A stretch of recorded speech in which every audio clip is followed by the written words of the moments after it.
We're coming back around to another one here. This is a different company. This one's DIGIMARC. And again, no original URLs, but what's actually really kind of funny, right?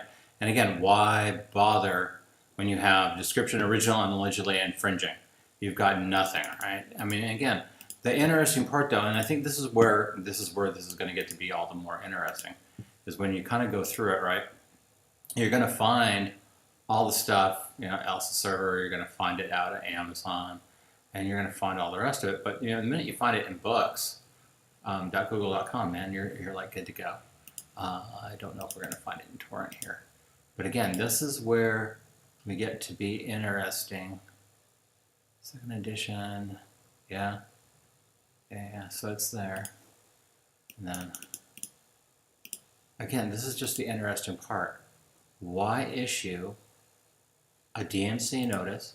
And I'm noticing this isn't just one company, this is like multiple companies now. Why issue a DMCA notice with no original and no alleging, but they just have the description?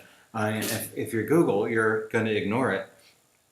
And the other thing I find interesting too, and this is turning into a bigger and bigger and bigger thing, is we're getting a lot of not structurally compliant. And that's what I mean by that is that they're missing something. Like no original URL, this one's not structurally compliant because it has no original or infringing URLs in it. Coming from Linkbusters, this one's coming from DIGIMARC. The other one was coming from that Z company. The whoever, I don't remember who had it for the last video, had the same thing.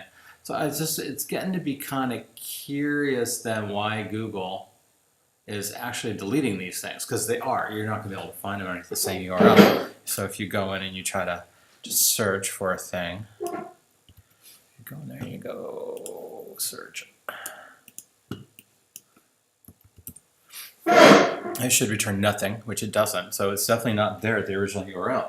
But so they're getting deleted, but they're structurally not sound. And that's the interesting part. That's the part I'm not getting here, is it looks like, based on the data I'm collecting so far, and I'm a week into it, that we're running into this big pile of not structurally compliant, because they're missing sections that you need to have, like the original infringing URLs is one, or the original URL where we can find what we're looking for, to turn around and then find what we're looking for here. I'm really wondering why someone paid money for this. I don't get it. I'm trying to figure this one out.